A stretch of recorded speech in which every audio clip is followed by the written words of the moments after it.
දැදුරුවට වතුර දැම්ම මේ හරියට දැන් ඕගොල්ලන්ගේ මේ ටිකත් යට වුණානේ. ඔව්. දැන් මේ මොකක්ද අත්දැකීම විස්තර කරන්න ඔබට අපිට දැනගන්න. මේ හරිය සම්පූර්ණයෙන්ම යට වුණා.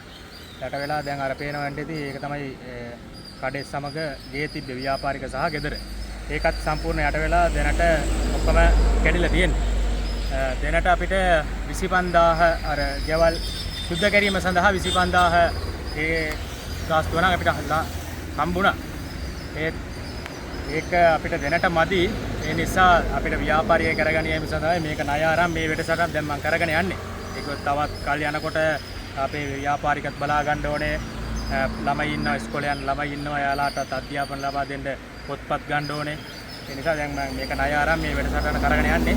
අපේ ගෙදරට සහ මේ කඩේ හානි වලට අර පූර්ණ හානිය අපිට හැකිතා ඉක්මනින් ලබා දීම සඳහා මම ජනාධිපතිතුමා ගාව ඉල්ලීම ලබා ගන්නවා.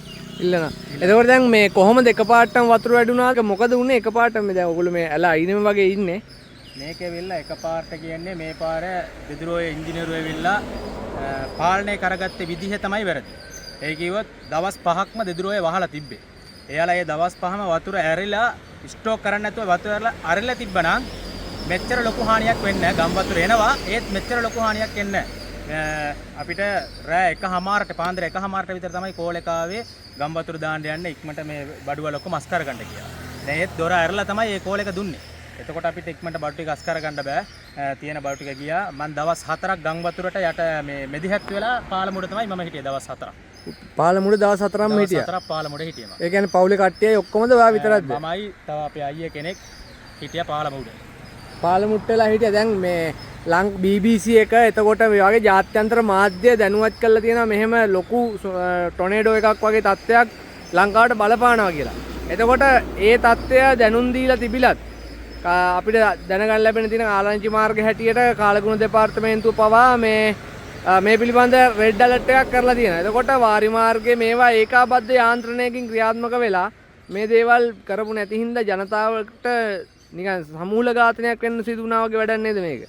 ඔව් මේක ඉතින් කලින්ම මේ කට්ටිය කියනවා BBC වලින් තෙනුම් දින්නා එහෙම කියලා. ඒත් මේ ගම් වතුර ආවට පස්සේ තමයි අපිට ආරංචිය ලැබෙන්නේ. මීට කලින් එහෙම එකක් තිබ්බනම් ජනතාව දැනුවත් කරන්න තිබුණා නේද කියලා මං අහන්නේ. දැනුවත් කරන්න තිබ්බා. ඒක දැනුවත් කරලා තිබ්බනම් අපි ඒකට සූදානම් වෙලා තමයි ඉන්නේ. ඔයාගේ පවුලේ හැම විස්තර කොහොමද? මමයි තාත්තයි නෝනයි එක දුවයි. එතකොට දරුවන්ගේ පොත්පත් ඔක්කොම විනාශයි. දරුවන්ගේ පොත්පත් ඔක්කොම මේ තැන මේ ස්ථානේ මේ හරිය කොහෙද තැන කිව්වොත් එහෙම? මේක ඇවිල්ලා එබාල පිටිය කොට්ටාසය දෙදුරුවේ පාලමට අසල. දෙදුරුවේ පාලම අසල. ඔව්. මේ තැන ඉන්නේ. රිදී බෙදියල්ල කියලා කියන්නේ. රිදී බෙදියල්ල කියන්නේ මේ ටිකනේ. තව මොනවාද විශේෂ දේවල් කියන්න තියනවද? විශේෂ දේවල් නම් වැඩිය කියන්නේ නැහැ. දැන් මෙහෙමයි මේ දැනට අපිට බලන්න පුළුවන් ගෙවල් වල මේ පැත්තේ 8ක් විතර ගෙවල් සම්පූර්ණ හානි වෙලා තියෙනවා. මේ ගෙවල් වලට ඉක්මනට ගෙවල් හදා ගැනීම සඳහා දැන් ජනාධිපති අරමුදලේ මේ සල්ලි දෙනවා කියලා තියෙනවා. කෝටියක මුදලක් දෙනවා කියලා තියෙනවා. ඒක හැකිතා ඉක්මනින් ලබා දුන්නොත් මෙතන ඉන්න පවුල් කට්ටියට ගොඩක් හොඳයි එයාලට ගෙවල් හදාගෙන යවීම සඳහා. එතකොට මේ කෝටියක මුදල හම්බුනොත් ඔයගලන්ට යථා තත්ත්වයකට එන්න පුළුවන් කියලාද ඔබතුමන්ලා කියන්නේ?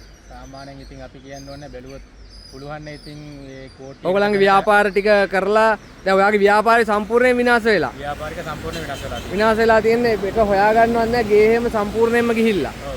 එතකොට ඒවත් එක්ක කෝටියක වගේ මුදලක් දුන්නොත් ඔයගලන්ට දැන් ආණ්ඩුවෙන් එතකොට මේ තත්ත්වෙත් එක්ක ඔයගලන්ට නැවත ජීවන තත්ත්වයට ගොඩනගා ගන්න පුළුවන් වේවිද? ඒක ඉතින් කෝටියට දැනට ගෙය හදනකොටම මම හිතන විදිහට දැන් මේ තියෙන තත්ත්වෙට බේල්ස් එක ඔව් යට ඉඳලා වෙන්න ඕනේ ගන්න දෙයක් ඇත්තෙම නැහැනේ. එතකොටම ඒ කෝටියෙන් භාගයක් ඉවරයි.